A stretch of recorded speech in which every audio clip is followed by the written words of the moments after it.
Hi, welcome to video classes. Today I am starting 9th class physics and chapter is force and laws of motion. Last class we have seen the introduction class of this chapter. Right now I am explaining this chapter part 2 that is force. आपको जो इस part 2 में जो पढ़ने हैं वो force के बारे में पढ़ने हैं और फोर्स क्या होता है सब कुछ देखते हैं। फोर्स क्या होते हैं, फोर्स का कैसा क्या यूनिट है उसका, मैथमेटिकली फोर्स को क्या हम किस तरह से जानते हैं और इफ़ेक्ट क्या होता है और इसके टाइप्स क्या होते हैं फोर्सेस के, आज हम लोग देखेंगे। तो स्टार्ट करते हैं चैप्टर आपका force and laws of motion. तो स्टार्ट करते हैं फोर्स एक्चुअली क्या होता है। फर्स्टली आप कुछ एग्जाम्पल है, आप एग्जाम्पल यहाँ देखो, जैसे कोई फुटबॉल है, ठीक है, तो फुटबॉल क्या रखा हुआ है अभी, तो ये क्या चीज़ है, रेस्ट में है रखा हुआ। अनटिल एंड अनलेस जब तक हम कुछ एक्सटर्नल एजेंट इस पर नहीं लगाएं तब तक क्या है ये चीज़ रेस्ट में है। जब फुटबॉल को हम किक मारते हैं, ठीक है, किक मारते हैं तो किक मारना मतलब क्या होता है, तो इस फुटबॉल को हम क्या कर रहे हैं, पुश कर रहे हैं। तो ये क्या हो गया, जो पुश जो कर रहे हैं, तो क्या हम इस फुटबॉल में फोर्स लगा रहे हैं कि नहीं, हाँ लगा रहे हैं फोर्स। सेकेंड एग्जाम्पल देखिए आप कि जब हम कोई दरवाज़ा, ठीक है, कोई दरवाज़ा को हम लोग ओपन करते हैं, तो ओपन जब करते हैं तो हम लोग क्या करते हैं, दरवाजे को घिसते हैं, ठीक। जब हम लोग दरवाजे को खोलते हैं तो क्या करते हैं, पुश कर रहे हैं। जब हम लोग बंद करते हैं क्लोजिंग में तो हम लोग क्या करते हैं, पुल करते हैं। मतलब यहाँ टर्म जो आ रहा है पुश एंड पुल जो आ रहा है वही एक्चुअली क्या है, फोर्स है। मतलब फोर्स को हम डिफाइन कर सकते हैं क्या चीज़, फोर्स इज अ पुश और पुल ऑन अ बॉडी। किसी बॉडी पे हम लोग फोर्स क्या करते हैं, या पुल कर रहे हैं या पुश कर रहे हैं, इस फेनोमेना को ही हम लोग क्या करते हैं, फोर्स कर रहे हैं। फिर एक और एग्जांपल देख लीजिए आप, जैसे कि कोई नेल है, ठीक है, कोई नेल है, कील जिसको बोलते हैं, उसको हम लोग हैमरिंग करते हैं। तो हैमर करते हैं तो क्या करते हैं, पुश कर रहे हैं, ठीक है। तो हैमर जब कर रहे हैं तो क्या हम लोग फोर्स लगा रहे हैं कि नहीं, ये भी आपके एग्जाम्पल हो गए फोर्स के। मतलब हम इसको हम बोल सकते हैं क्या चीज़, कि force is defined as force is a push और pull on a body, that is called force. इसको अनदर सेंस में हम ये भी बोल सकते हैं क्या चीज़ की, force is an external agent, force is an external agent और cause capable of changing the state. ये सबसे इंपॉर्टेंट लाइन है, चेंजिंग द स्टेट। किस स्टेट को चेंज करेगा, या वो रेस्ट में है तो वो क्या करेगा, मोशन में लाएगा, या मोशन में है तो उसको रेस्ट में लाएगा। तो हम लिखें यहाँ पे क्या चीज़, कि force is an external agent और cause capable of changing the states of rest और motion in a particular body once applied. जिस बॉडी पे क्या होता है, अप्लाइड किया जाता है, जैसा कि हम लोग इसने एग्जाम्पल में देखे हैं। और मैथमेटिकली यदि डिफाइन किया जाए कि फोर्स क्या होता है, तो हम बोल सकते हैं इसको क्या चीज़, कि force is defined as it is the product of mass and acceleration. तो वही मैं लिखा हूँ, force is defined as it is the product of mass and acceleration. और इसको यदि लिखा जाए, इसको हम ऐसे भी लिख सकते हैं, that is force equal to लिख सकते हैं हम लोग ma। ये आप पढ़ोगे न्यूटन्स सेकंड लॉ में, इसके पूरे डिटेल में पढ़ोगे, डेरिवेशन क्या होते हैं इसके, force equal to mass into acceleration. But mathematically आपसे कोई डिफाइन करने बोल दे कि आप मैथमेटिकली डिफाइन करो फोर्स को, तो हम बोलेंगे क्या चीज़, it is the product of mass and acceleration. फिर उसके SI यूनिट क्या होते हैं फोर्स को, देखो फिजिक्स में जितने भी SI यूनिट है, अधिकांश 80 to 90% वो साइंटिस्ट के हॉनर में ही, नाम पे ही दिया हुआ है। उसी तरह यहाँ पे क्या दिया हुआ है, फोर्स का SI यूनिट क्या होता है, न्यूटन होता है फोर्स का। और फोर्स जो क्वांटिटी है वो कैसा क्वांटिटी है, वेक्टर क्वांटिटी। और वेक्टर क्वांटिटी क्या होता है, जिसमें both magnitude as well as direction होता है, that is called vector quantity. और यदि आपसे आप कोई पूछ दे कि फोर्स कैसा क्वांटिटी है, तो आप क्या बोलोगे, ये क्या है, वेक्टर क्वांटिटी है। अब हम लोग देखते हैं क्या चीज़, कि what are the effects on forces, क्या होगा जब हम किसी चीज़ पे फोर्स लगाएंगे। तो देखो फोर्स फर्स्ट में लिखा हूँ क्या चीज़, कि force can move a stationary body. यहाँ स्टेशनरी बॉडी का अर्थ होता है क्या चीज़, डेट इज बॉडी क्या है, रेस्ट में है, that is called stationary body. Force can move जैसे हम यहाँ बोल रहे हैं क्या चीज़, फुटबॉल यहाँ रखे हुए हैं, तो फुटबॉल रखा हुआ है तो रेस्ट में है अभी। अनटिल एंड अनलेस जब तक हम कोई एक्सटर्नल एजेंट इस पर नहीं लगाए, तो एक्सटर्नल एजेंट जो हम लगा रहे हैं फुटबॉल पे, कोई किक मार रहा है, वो क्या लगा रहा है, इस पर फोर्स ही लगा रहा है। तो वही मैं लिखा हूँ क्या कि force can move a stationary body, मतलब जो रेस्ट में है यदि उसमें हम फोर्स लगाते हैं तो वो क्या करता है, मूव करता है। ये फर्स्ट हुआ। सेकंड है force can stop the moving body, यदि ये मोशन में आ गया तो हम इधर से जब फोर्स लगाएंगे तो ये क्या होता है, स्टॉप भी हो सकता है। फिर लिखा हूँ कि force can change the speed of a moving body. अब देखो ये जो है force can change the speed of moving body, जैसे यहाँ फुटबॉल का ही केस लो, क्या चीज़, यदि फुटबॉल हम लिए यहाँ पे तो हम बोल रहे हैं कि force can change the speed of a moving body. कैसे स्पीड, यदि कोई पर्सन यहाँ पर किक मार रहा है, किक फुटबॉल को कर रहा है, तो हो सकता है उस समय उस पर्सन का जो मार रहा है, किक कर रहा है, वेलोसिटी जो होगा 2 मीटर पर सेकंड हो सकता है। यदि और कोई दूसरा आदमी आके इसी को हिट कर दे 4 मीटर पर सेकंड से, तो क्या बताओ इसका स्पीड चेंज हो जाएगा कि नहीं। ठीक है, तो हम कह रहे हैं क्या चीज़ की, ये जो है आपका statement, force can change the speed of a moving body. Force क्या करता है, मूविंग बॉडी के स्पीड को भी क्या करता है, चेंज करता है। फिर है force can change the direction of a moving body. Force क्या करता है, डायरेक्शन भी चेंज करता है, किसका, मूविंग बॉडी का। जैसे फॉर एग्जांपल आप क्रिकेट मैच देखते हो, तो उसमें आप देखा होगा कि बॉलर जब बॉलिंग करता है तो बैट्समैन क्या करता है, उस बॉल को बैट से अलग ही डायरेक्शन में भेज देता है, या चौका मारा या छक्का मारा या सिंगल लिया, तो वो क्या करता है कि बॉल को बैट से वो क्या करता है, डायरेक्शन चेंज कर देता है कि नहीं। First example. सेकंड एग्जांपल आप देख लो कि आपने बैडमिंटन खेला होगा, बैडमिंटन में देखा होगा क्या चीज़ की, रैकेट जब हम लोग मारते हैं ऐसे करके, तो सब कोई होता है कि ऐसे करके भी मारता है तो उसका डायरेक्शन क्या होता है, डाउनवर्ड होने लगता है कि नहीं, तो ये भी हो गया। फिर लास्टली है force can change the shape and size of a body. Force जो है, किसी चीज़ पर हम फोर्स लगाते हैं तो उसका शेप एंड साइज भी चेंज हो जाता है। जैसे आपने लेमन देखा होगा, लेमन को सिक्वेंस जब करते हो, मतलब निचोड़ते हो लेमन को, तो क्या होता है, उसका शेप एंड साइज चेंज हो जाता है कि नहीं, तभी तो रस निकलते हैं लेमन में। फिर सेकंड एग्जांपल आप देख लो इसमें शेप एंड साइज में, बैलून को जब तुम प्रेस करे हुए, बैलून को, फुला हुआ बैलून को, तो क्या होता है, शेप एंड साइज चेंज हो जाते हैं। या ओरिजिनल स्टेट ले लो बैलून का, जब वो क्या होता है, छोटा सा रहता है, जब हम लोग एयर उसमें ब्लो करते हैं तो वो क्या होता है, बैलून क्या हो जाता है, पूरा बड़ा हो जाता है, तो डैट इज कॉल्ड, ये हुआ। और तीसरा एग्जाम्पल ले लो इलास्टिक का। इलास्टिक क्या हो, जैसे ये इलास्टिक यहाँ पे है, तो इलास्टिक क्या है, अपने ओरिजिनल स्टेट में इतने ही है। जब हम इसको इलोंगेट करते हैं, तो मतलब क्या, जब हम फोर्स लगा रहे हैं इसके शेप एंड साइज चेंज हुए कि नहीं, जब इसको हम रिलीज करते हैं तो क्या वो इनिशियल स्टेट में आ गए कि नहीं। तो हम बोल सकते हैं ये चीज़ कि force can change the shape and size of a body. और हम ये भी बोल सकते हैं क्या चीज़ कि फोर्स में, जैसे आपकी मम्मी आटा गूंथती है, तो आटा गूंथते हुए तुम देखोगे कि जब आटा का लूथरा बना हुआ रहता है तो उससे हम लोग क्या करते हैं, रोटी बनाते हैं। तो रोटी बनाने से पहले आप देखोगे वो आटा का जो इतना टीला रहता है उसको हम लोग क्या करते हैं, ऐसे, फिर उसके बाद बनाया जाता है, तो क्या शेप एंड साइज हो जाते हैं कि नहीं, चेंज नहीं। अब हम लोग देखते हैं क्या चीज़ कि टाइप्स ऑफ फोर्सेस। उससे पहले एक बार रिकॉल कर लेते हैं क्या चीज़ कि फोर्स को। तो फोर्स में क्या लिखा हूँ, फोर्स इज अ पुश और pull on a body. Force is an external agent और cause of capable of changing the states of rest और अ मोशन, जिस पे वो पार्टिकुलर बॉडी पे अप्लाइड किया जाता है। फोर्स मैथमेटिकली क्या होता है, force equal to m into a, that is called force equal to mass into acceleration. और हम लैंग्वेज में यदि बोले, it is the product of mass and acceleration. इसका ऐसा यूनिट जो है वो क्या है, न्यूटन है।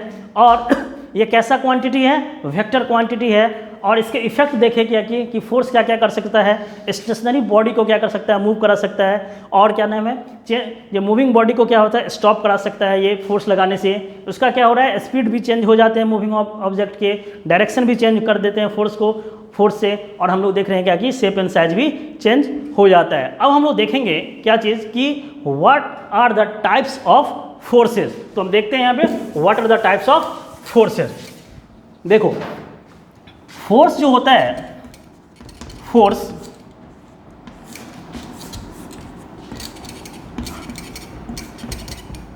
जो होता है, एक होता है कांटेक्ट फोर्सेस, नॉन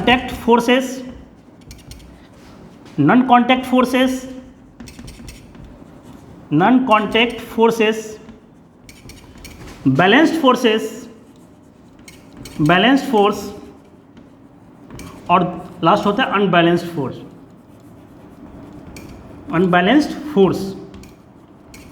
फर्स्ट हुआ contact forces, non contact forces, balanced forces and unbalanced force. और कांटेक्ट फोर्सेस को भी क्या किया है, कैटेगराइज किया गया हुआ है 3 पार्ट्स में। मस्कुलर फोर्सेस,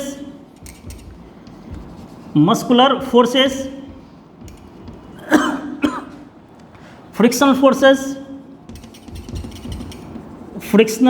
फोर्सेस, और एक होता है मैकेनिकल फोर्सेस। ये हुआ कांटेक्ट का हो गया। और नॉन कांटेक्ट फोर्सेस जो होते हैं उसको भी कैटेगराइज किया गया है किस चीज में? ग्रेविटेशनल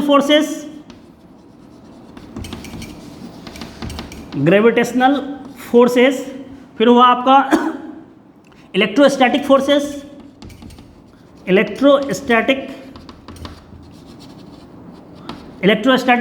ग्रेविटेशनल फोर्सेस, ये हो गया दो ही में। और ये जो अलग है आपका बैलेंस और अनबैलेंस्ड ये चीज़, तो हम क्या देख रहे हैं यहाँ पे कि टाइप्स ऑफ फोर्सेस में एक फोर्सेस होता है कॉन्टैक्ट फोर्सेस, एक होते हैं नॉन कॉन्टैक्ट फोर्सेस, एक होते हैं बैलेंस फोर्सेस, और दूसरा चौथा क्या होता है आपका? Unbalance forces. ये दो फोर्सेस हैं कॉन्टैक्ट और नॉन कॉन्टैक्ट, आपने प्रीवियसली क्लास में पढ़ा होगा, मतलब 8th स्टैंडर्ड में आपने पढ़ा होगा कि कॉन्टैक्ट फोर्सेस क्या होते हैं, नॉन कॉन्टैक्ट फोर्सेस क्या होते हैं, और इसके जो टाइप्स होते हैं इस सब के बारे में।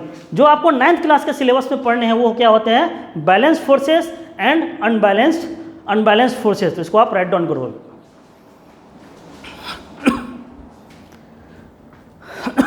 अब देखो फोर्स के टाइप्स के बारे में पढ़ लिए, तो हम लोग को आप देखना है बेसिकली यहाँ पे कि बैलेंस फोर्सेस क्या होते हैं और अनबैलेंस्ड फोर्सेस क्या होते हैं। तो यहाँ देखते हैं, इसको हम व्हाइट अप कर देते हैं। Before starting the balanced and unbalanced forces we should know the result, what is resultant forces. देखो रिजल्टेंट फोर्स होता क्या है? यदि कोई ऑब्जेक्ट है और मल्टीपल आदमी इस पर फोर्स लगाता है, यदि मान के चलो ये F1 फोर्स लगाता है और ये आदमी F2 लगाता है और ये आदमी F3 लगा, इन्फाइनाइट नंबर ऑफ फोर्स लगाता है, इस तीनों फोर्स को एक फोर्स के अंडर ही आएगा, ये फोर्स ही है, तो यही फोर्स क्या कहलाता है? Resultant forces, SULT, resultant forces. ठीक है, मतलब हम पहले क्या कह रहे हैं कि इंडिविजुअली आदमी लगाया, फर्स्ट आदमी ये लगाया, सेकंड आदमी ये, थर्ड आदमी इस ब्लॉक पे ऐसे लगाया, और ये तीनों फोर्सेस को यदि मिला दो तो वो क्या हो? ये जो फोर्सेस होते हैं, sum of the all the forces जो इंडिविजुअली लगा रहा है उसका सम कर दो, that is called resultant forces. वही उसको क्या होते हैं? रिजल्टेंट। तो हम बोल सकते हैं यहाँ से इस डायग्राम से F1 plus F2 plus F3 क्या हो गया? इसका रिजल्टेंट फोर्सेस रहे। ऐसा नहीं कि तीन ही, आप जितने इन्फाइनाइट लगा दो तो सो ऑन कर देना उसको, ये हो जाएंगे इसके रिजल्टेंट फोर्सेस। ठीक, यहाँ पे अब रिजल्टेंट फोर्सेस जान लिए हैं, तो हम लोग को देखना है क्या चीज़ कि बैलेंस फोर्सेस क्या होते हैं और अनबैलेंस्ड फोर्सेस क्या होते हैं। तो देखो बैलेंस फोर्सेस में क्या होते हैं कि if the resultant forces acting on a body is zero, यदि रिजल्टेंट फोर्सेस यदि जीरो हो गया उस बॉडी पे जो एक्ट हो रहा है, that is called balanced forces. यदि नहीं हुआ तो वो हो जाएगा आपका अनबैलेंस्ड फोर्सेस। तो हम क्या बोल सकते हैं इसको कि if the resultant of all the forces acting on a body is zero, that is called balance forces. Balance forces does not change the states of motion. ये states of motion को चेंज नहीं करता है। कैसे नहीं change करता है वो एग्जाम्पल के थ्रू देख लेते हैं। अब देखो यहाँ पे कि एग्जाम्पल है आपका बैलेंस फोर्सेस का, एग्जाम्पल बैलेंस फोर्सेस का। अब हम क्या करते हैं कि एक ब्लॉक लेते हैं, इस पर हम फोर्स लगाते हैं 10 न्यूटन का। ठीक है, इस पर हम फोर्स लगाते हैं 10 न्यूटन का, और अपोजिट डायरेक्शन में भी हम लगाते हैं 10 न्यूटन का। तो एक चीज़ बताओ, रिजल्टेंट फोर्सेस इसका क्या हो जाएगा? इधर से इक्वल एंड अपोजिट फोर्सेस लग रहा है, इधर से भी 10 न्यूटन और इधर से भी 10 न्यूटन लग रहा है, तो रिजल्टेंट फोर्स जो होगा वो क्या होगा? 10 newton minus 10 newton, that is zero. मतलब क्या, न ये इधर जाएगा न वो इधर जाएगा, मूव करेगा, ये क्या होगा? रेस्ट के पोजीशन पे आ जाएगा। तो क्या ये दोनों कैंसिल आउट हो गया कि नहीं? तो ये केस हो गया आपका क्या चीज़? एग्जाम्पल हो गया बैलेंस फोर्सेस का। बैलेंस फोर्सेस में क्या होता है कि ये जो दोनों जो फोर्स लग रहा है वो कैंसिल आउट हो जाते हैं, और उसका पोजीशन क्या होता है? वही चीज़ हम यहाँ लिखे हैं, it does not changes the states of motion of the rest. जो जैसा पहले ही था वैसे ही ये है यहाँ पे कैंसिल आउट होने के बाद। तो आपके मन में ये भी क्वेश्चन आएगा क्या कि सर हो सकता है इधर से 2 आदमी लगाए फोर्स, ये भी हो, तो वो भी देख लेते हैं। यहाँ हम ब्लॉक लिए, एक ब्लॉक इधर से लग रहा है आपका 100 न्यूटन लग रहा है इधर से फोर्स, ये ह्यूमन लगा रहा है, ये कोई आदमी है पर्सन, वो 100 न्यूटन का फोर्स लगा रहा है। इधर से कोई आदमी 60 न्यूटन का लगा रहा है और इधर से कोई लगा रहा है 40 न्यूटन का लगा रहा है, दोनों आदमी। तो एक चीज़ बताओ, इस दोनों का जो फोर्स होगा, रिजल्टेंट फोर्स, दोनों का सम जो करेंगे, क्या ये 100 न्यूटन ही तो आएगा? ठीक है, तो आप देखो एक चीज़, 100 न्यूटन माइनस 100 न्यूटन, ये क्या हो जाएगा? कैंसिल आउट हो जाएगा, जीरो, मतलब ये भी इधर से उधर नहीं मूव करेगा, ये भी क्या हो जाएगा? रेस्ट। तो इस चीज़ का यही मीनिंग हुआ, it does not changes the states of motion on a body, ये बॉडी के स्टेट्स को नहीं चेंज करता है। ये हो गया आपका कौन सा? बैलेंस्ड फोर्सेस हो गया। अब अनबैलेंस्ड फोर्सेस जस्ट उसका उल्टा होता है। If the resultant forces acting on a body is zero, is not zero, if the resultant forces acting on a body is not zero, that is called balanced unbalanced forces, और it always changes the states of object। इसको भी हम लोग example के through देखते हैं कि कैसे होते हैं। तो बैलेंस में हम लोग क्या देखें? रिजल्टेंट फोर्स क्या होता है इसका? जीरो हो जाता है, वो बैलेंस्ड कंडीशन हो गया। और अनबैलेंस में क्या होगा कि रिजल्टेंट जो फोर्स होगा उसका कभी जीरो नहीं होगा। एग्जाम्पल देख लेते हैं अनबैलेंस्ड फोर्सेस का।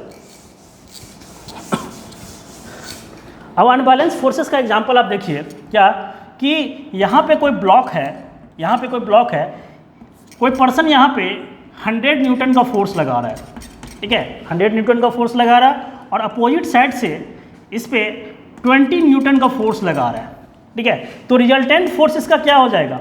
100 माइनस 20 न्यूटन, 80 न्यूटन।